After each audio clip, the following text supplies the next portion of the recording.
अस्सलाम वालेकुम नाज़रीन, मैं हूं समी इब्राहिम। पिछली जो वीडियो है उसमें मैंने बताया कि किस तरीके से जो बिज़नेसमैन को इस्तेमाल करने की कोशिश की गई जनरल कमर जावेद बाजवा और प्राइम मिनिस्टर के दरमियान एक खलीज पैदा करने की। इस मीटिंग की कुछ और मज़ीद तफसीलात सामने आई हैं, बड़ी स्टार्टलिंग तफसीलात हैं, बड़ा हैरान कुन इंकशाफात हैं जो मैं आपके साथ शेयर करना चाहता हूँ। इस मीटिंग में बड़े बड़े जो बिज़नेसमैन थे उनमें मियाँ मंशा, सबको पता है कि उनका नवाज शरीफ साहब के साथ बड़ा ताल्लुक़ है। उन्होंने वहाँ पर मीटिंग में जो ज़राए हमें बताते हैं बिल्कुल एक दुहाई डाल दी। उन्होंने कहा कि मैं बर्बाद हो गया, मैं लुट गया और अब हम कोई बिज़नेस नहीं कर सकते, ये हुकूमत पाकिस्तान की इक़्तिसादी सूरत हाल को बेहतर नहीं कर सकती। क्योंकि वहाँ पर जो इक़्तिसादी टीम हुकूमत की मौजूद थी उसमें हफीज़ शेख साहब लीड कर रहे थे और हमाद अज़हर साहब भी थे। तो हफीज़ शेख साहब ने वहाँ पर ये बताया मियाँ मंशा साहब को कि मंशा साहब, आप शोर बहुत ज़्यादा मचा रहे हैं। आपने माजी में जो ये पावर प्रोजेक्ट्स में जो आपने सारी इन्वेस्टमेंट की, जो ये बिजली पैदा करने के आपने कारखाने लगाए, आपका जो प्रॉफिट है वो 18% होना चाहिए था मैक्सिमम। लेकिन आप क्योंकि गवर्नमेंट के साथ आपके बड़े अच्छे ताल्लुकात थे और आपने जिस अंदाज़ में एग्रीमेंट किए 60% आप मुनाफा ले रहे थे, यानी 60% प्रॉफिट मियाँ मंशा ले रहे थे। इस पर मियाँ मंशा के पास कोई जवाब नहीं था। तो अकील करीम डेडी और गौहर एजाज जो एप्टमा से जिनका ताल्लुक़ है वो भी मियाँ मंशा पर उस वक्त बरस पड़े और उन्होंने कहा कि ये आपने बिल्कुल कॉर्नर किया, टेक्सटाइल को कॉर्नर किया और आपने बेइंतहा मरात ली और अभी आप ये जो बात कर रहे हैं कि हम लुट गए, बर्बाद हो गए, तो ये थोड़ा आप एक्सेजरेशन कर रहे हैं। उस मौके पर एक और जो बड़ा इंकशाफ किया हफीज़ शेख साहब ने, आप भी सुनकर दंग रह जाएंगे। हफीज़ शेख साहब ने बताया कि चाइना की गवर्नमेंट ने बताया पाकिस्तान को कि जो इंपोर्ट ऑर्डर पाकिस्तान से आए हैं चाइना, यानी जो लोग कारोबारी लोग, बिज़नेस कंपनीज़ जो चाइना से माल मंगवा रही हैं इस साल, उसकी जो टोटल अमाउंट है वो बनती है 12 अरब डॉलर, 12 बिलियन डॉलर।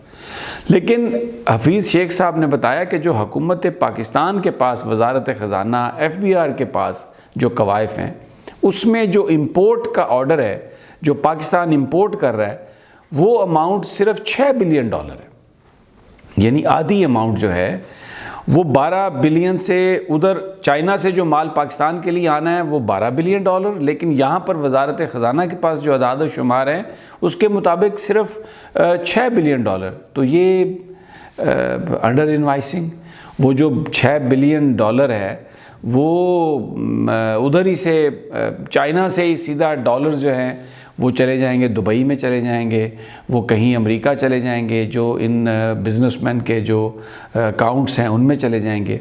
और मियाँ मंशा से कहा आज हफीज़ शेख साहब ने कि आप नवाज शरीफ साहब के फ्रंट मैन थे और भी बहुत सारे जो बिज़नेसेस थे वो फ्रंट मैन थे और वो इसी तरह ये काम कर रहे थे और बिल्कुल हम किसी लेजिटिमेट बिज़नेसमैन को नहीं छेड़ेंगे। इस मौके पर आर्मी चीफ़ ने ये कहा कि टेक्सटाइल सेक्टर से ये कहा कि देखें, आप भी जो 40, 50, 60 साल से जिन शोबों में सरमायाकारी हो रही है उन्हीं में आप सरमायाकारी कर रहे हैं। आप कुछ नई चीज़ लेके आएँ। आप रिकोडिक है बलूचिस्तान में, वहाँ पर इन्वेस्टमेंट करें। बलूचिस्तान में KPK में बहुत सारी माइंस हैं, कानें हैं, वहाँ पर आप इन्वेस्टमेंट करें और हुकूमत पाकिस्तान आपको सिक्योरिटी प्रोवाइड करेगी। पाकिस्तान की फ़ौज जिसने दहशतगर्दी के ख़िलाफ़ जंग लड़ी है, इन तमाम इलाकों में अमन बहाल किया है, पाकिस्तान की फ़ौज हर तरह की मदद करने के लिए तैयार है, बिज़नेसेस को हर तरह की सिक्योरिटी देने के लिए तैयार है। और आप इन जो बिज़नेसेस हैं आप इनमें जाएं। फिर ये बताया शब्बर ज़ैदी ने भी और जो वज़ारत ख़ज़ाना के जो लोग हैं कि पिछले 20 साल से हर साल 6 बिलियन डॉलर पाकिस्तान से बाहर चला गया और जितनी भी अमाउंट गई है उसमें 15 से 20% जो है वो करप्शन की अमाउंट है, वो करप्शन का पैसा है। और जो इस वक्त बाहर जो कवानीन हैं वो इस तरह के बना दिए गए हैं कि जो बाहर गया हुआ पैसा है उसको वापस लाना इतना आसान नहीं है और हुकूमत पाकिस्तान ने बहुत कोशिश भी की है, लेकिन जो बाहर गया हुआ पैसा है वो वापस नहीं आ पा रहा। और अब एक और जो अच्छी खबर जो सामने आई वो ये थी कि जो पहली तिमाही है इसमें जो रेवेन्यू कलेक्शन है उसमें 15% की बेहतरी आई, बावजूद इसके कि शोर है कि कारोबार नहीं हो रहा, बिजनेसेस नहीं हो रहा है। अच्छा, ये सारी बातें जो मैं आपको बता रहा हूँ, इसका मकसद ये है आपको ये बताना कि किस तरीके से जो कारोबारी लोग हैं वो एक माहौल क्रिएट कर रहे हैं।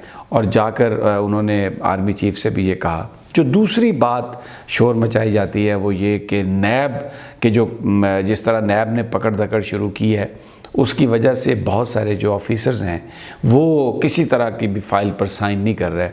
और नाज़रीन, मैं आपके साथ ये शेयर करना चाहता हूँ कि सी पैक के हवाले से कुछ मुआहदों पर दस्तखत होने थे, तो वहाँ पर भी जो सरकारी अफसरान हैं उन्होंने प्राइम मिनिस्टर के सामने इस बात से दस्तखत करने से इनकार किया, ये कहकर कि जनाब नैब हमें पकड़ लेगा।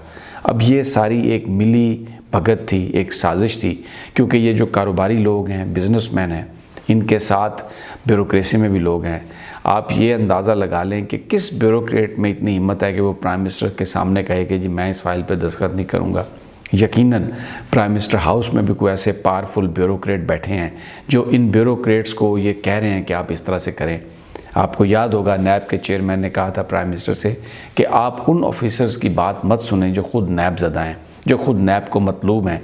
वो वहाँ पर बैठकर साजिशें करते हैं, नैब के इख्तियारात में कमी करने की कोशिश करते हैं, तो आप उनको ना सुने। तो ये एक बहुत बड़ा माफिया, बहुत बड़ी मिली भगत जो हमें सामने आई। लेकिन बहरहाल आर्मी चीफ ने बड़े दबंग अंदाज में ये कह दिया बिजनेसमैन से कि आप भी इस गवर्नमेंट को सपोर्ट करें, क्योंकि ये इलेक्टेड गवर्नमेंट है, आईनी गवर्नमेंट है, इसके ख़िलाफ़ कार्रवाई ना करें। मज़ीद और भी जो चीज़ें हैं वो इंशाल्लाह मैं अगली आने वाली वीडियोज़ में आपके गोश गुजार करता रहूँगा।